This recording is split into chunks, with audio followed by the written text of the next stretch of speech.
Well, it's time once again for us to go out to the left coast and find out what's happening in movies. Check in with Michael Snyder. How you doing, Michael?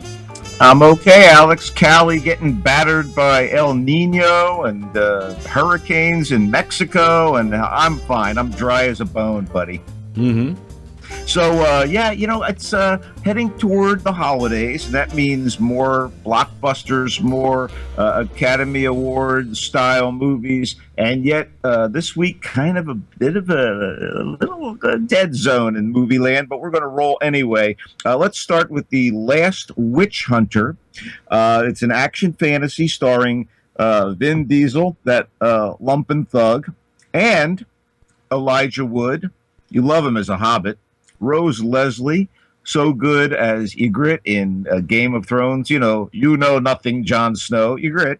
And the great Michael Caine. And this movie is about an ancient warrior and an evil witch queen who somehow make it to modern times. And what does the little tout say? Oh, continue their battle for mankind's soul. You see, Vin is immortal. He's cursed with immortality by that witch in ye baddie oldie days and sworn to protect mankind.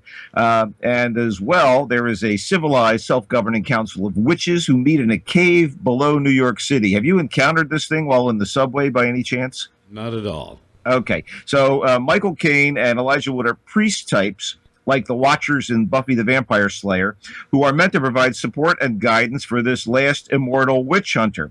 And Rose Leslie actually is a local bar owner whose joint caters to witches and such, and is a witch herself. Again, shades of an old Joss Whedon show, Angel. She's kind of a suggested love interest for Diesel, who's about as romantic and is exciting and filled with sexual energy as a sack of potatoes. There's like zero chemistry here. This whole thing is a CGI clown show with Caine and his fellow supporting cast members cash in a check. It's the Michael Caine approach, which we've talked about before.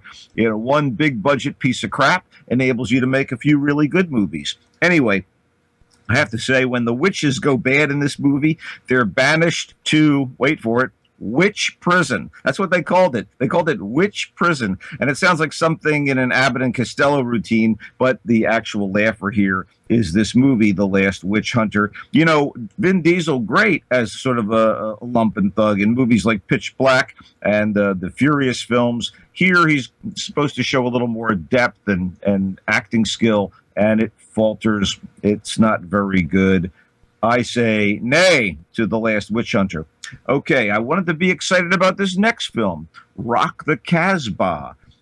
Essentially, this is another case of punching a clock and cashing a check. The usually reliable Bill Murray almost sleepwalks through this latest comic disappointment from director Barry Levinson, who has pretty much hacked it up since his glory days of Diner, Tin Men, Rain Man, and so on. In fact, 1997's Wag the Dog was the last film he made that I liked. And this one tries to get that blend of satirical and political with the idea of a weaselly music business manager agent type working out of a rundown apartment in Van Nuys. That is, of course, the Bill Murray character.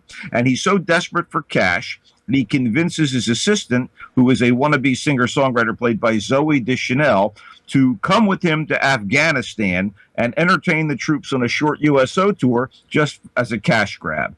And of course, it's dangerous in Afghanistan. The Zoe character is scared and wants out, and he ends up sort of holding the bag. And along the way, he tries to convince a Pashtun village girl with a beautiful voice to risk her life by appearing on Afghan Star, which is the equivalent over there of American Idol and such. And there's actually been a documentary about that show, which was a very cool and fascinating documentary. And in that case, there was a young woman who did the same thing in real life. And in this case, the girl sings Cat Stevens songs. And of course, Cat Stevens, who came out as a Muslim and rebranded himself as Yusuf Islam, kind of fits the tone of the movie, but it seems pretty forced. I mean, the real young woman, God love her, or Allah love her, brave to get out up there and, perform on TV in a society that wants to keep women as second-class citizens and cover it up and such. But this movie is neither funny nor clever nor inspiring. And again, Here's a supporting cast for you. Kate Hudson plays a hooker who tends to the Americans in Kandahar. Bruce Willis is a wacko mercenary. Danny McBride and Scott Kahn are black marketeers, and no one showers themselves with glory here. In fact, other than Murray, no one is on screen for more than a couple of scenes. Paycheck, indeed. I'd rather wait for Netflix to release A Very Merry Christmas in a few weeks. I'll bet that's way more fun than this. All right. Suffragette is a meaningful, well-written, well-acted look at the early and treacherous days of the suffragette movement in 20th century Britain at the turn of that century, as women sought the vote and equality, and the latter, of course, is still a problem on the wage front these days. It's a little starchy and occasionally leaden, but it's adult drama with adult themes and an important message. And the lead actresses are great. All these guys have Academy Award nominations or Academy Awards. Carey Mulligan is a young woman whose life is torn apart when she is kind of recruited to become part of the suffragette movement by the Helena Bonham Carter character. So Mulligan is pretty wonderful, and her husband is freaking out. Her husband, played by Ben Whishaw, and they're all kind of brought to the forefront and are inspired by a real outlaw at the time, Emmeline Pankhurst, played by Meryl Streep. And it's this whole kind of duck the cops. There's all these vicious scenes where the cops are chasing down the women and beating on them. There are these large demonstrations, and the police run in and literally pound the hell out of these women that are trying to fight for their rights. Brendan Gleeson leads those guys. It's a pretty solid cast. Whishaw and Romola Garai are both in this, and they were in The Hour, one of my favorite TV shows of the past few years. And The Hour was created by and written by Abby Morgan, and she is also the writer here.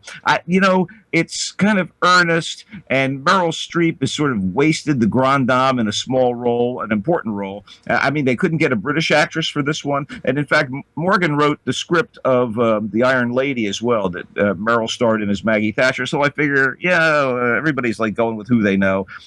It could have been better, perhaps, but I still thought, compared to the other two films we were talking about, this thing is gold. I don't know that it's going to make much of a ripple in the Academy Award front, but at least they were trying. They would do something smart and forthright and for grown-ups. Let's wrap it up with I Smile Back, which is a movie that gives Sarah Silverman a chance to play a dramatic role, and she does pretty well. She and Josh Charles star in a tale of a suburban wife and mother who is sort of living the good life, but secretly she's wrestling with depression, the disillusionment, and compulsion. And Silverman is pretty good in this thing, and the movie's well directed, but it's a little darkly self-indulgent and hyperbolic. She's, supposedly, a devoted mother, and she has this perfect husband type and what have you, but she's taken drugs and chasing tail and what have you. She's good. Sarah Silverman's good, but this thing could have been better as far as I'm concerned. You'll note that I'm not reviewing Gem and the Holograms, which is based on an animated series and is purportedly a live-action romp about a small-town girl who goes from YouTube or underground video superstar to global superstar, and she and her sisters join together to form a band. And Molly Ringwald and Juliette Lewis are in this thing, but I just couldn't bring myself to see it. And the reports from my colleagues are that it's pretty dull stuff. Anything interesting on TV? Oh, one more thing. Paranormal Activity's latest installment. They didn't show it to the critics. It also opens this weekend. They don't need to. Yeah, true that. They don't need to. It'll make money, and everybody will be happy. So, Yarg. Yeah. Steve Jobs is going wide. A movie I really like that we talked about a couple weeks ago. Not getting as good reviews as I thought it was going to get, though. No, I think it's pretty damn good and very clever, but it's not going to be to everyone's taste. I think the idea of telling his story in kind of the advance word was this was just one of the greatest screenplays ever written, and then to see it, kind of get the reviews it's gotten, I'm not rushing off to see it. I did say it'll be fine to watch on video, so I don't suggest you do rush off, but I do believe it's a very good film with a fantastic performance. Yeah. By the wonderful and talented Michael Fassbender. Yeah. As Jobs. Yeah. TV, new TV season. Anything coming up? Anything jumping out at you? This thing called The Last Kingdom, done in England. and it's going to be shown here on BBC America if it hasn't started showing here already on BBC America. It's kind of their Game of Thrones, but it's a little more realistic and it's based on history, not on fiction from a big fat guy. Very nice. So let me ask you a question. When you watch these things, do you actually bring out a broadsword yourself and wave it around? I don't know. I didn't watch this thing. Girlfriend did, and she liked it. So, Well, in her we trust. So there you go. Yeah, right. So outside of that, I mean, what is there? It's nothing. Supergirl's coming, or as I like to refer to it, Soupy McBeal. But why do you call it that? Because Callista Flockhart is in this thing playing her boss, Cat Grant, and she, in fact, is like Ally McBeal with superpowers. Not Callista Flockhart, Melissa Benoist, the girl who plays Supergirl. I didn't find the show to be anything like that. I found it to just be really good and well done, and dealing with it from a feminist perspective.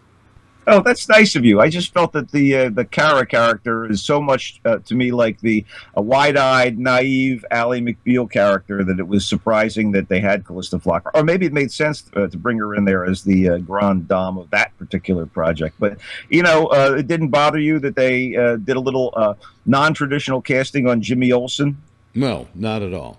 Okay, that sounds interesting. I think that the idea of bringing Phantom Zone criminals out one after the other, week after week, may be a little tedious, but I'll give it a chance because there were pleasures in the first episode. Well, you got to remember, these are the same people that are doing The Flash and doing Arrow and doing, there's one other they're doing, too. Legends of Tomorrow. Legends of Tomorrow. And they do a good job of this stuff. And I think the pilot that I saw of Supergirl was just great. All right. Well, I didn't hate it. I enjoyed watching the pilot, but I also thought it and I don't care what they do with these comic book characters because I never followed them anyway. So if they make them interesting for me, that's all I care about. Well, granted, I totally watched The Flash. I enjoyed that. I hate all these comic book people who go, oh, well, so-and-so wasn't supposed to be in this universe and blah, blah, blah. Fuck it. If it makes for a good TV show, it makes for a good TV show. Hey, Earth 1, Earth 2, 52 Earths, whatever you want to do about it. Ra's al Ghul is not a Arrow character. He's a Batman character. Well, they have a shared universe in the comics. No, come on, and what they're doing is they are. But what I'm saying is there are people who've been griping about that, and I go, "Fuck you," I'm enjoying it, and it's giving John Barrowman some work. Yeah, granted, and I will also add that speaking of John Barrowman, I've been continuing to enjoy this season of Doctor Who, and we'll see where that goes. I think it's mildly mediocre. Yeah, that's you. No, it's not me. It's not me. It's a lot of people who feel that it for the most part, it picked up in the last week. But the weeks before that were simply unfollowable. I mean, it was terrible. Come on now. I didn't have a problem following them. I will say this, though.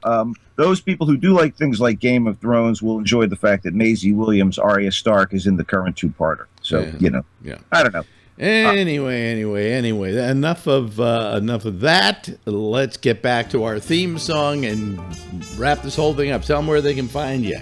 I am on Twitter at Culture Blaster, one word, and you can check out the Michael Snyder's Culture Blast page on Facebook, where you can hear Alex and I bicker and hear the reviews and say you like it or you don't. And we'll see you soon. And also, they can catch you on Roku as well on the Oh yeah, Gabnet channel. Okay, thanks, Michael. You bet. We'll see you next week. And more Gabnet continues over most of this same station.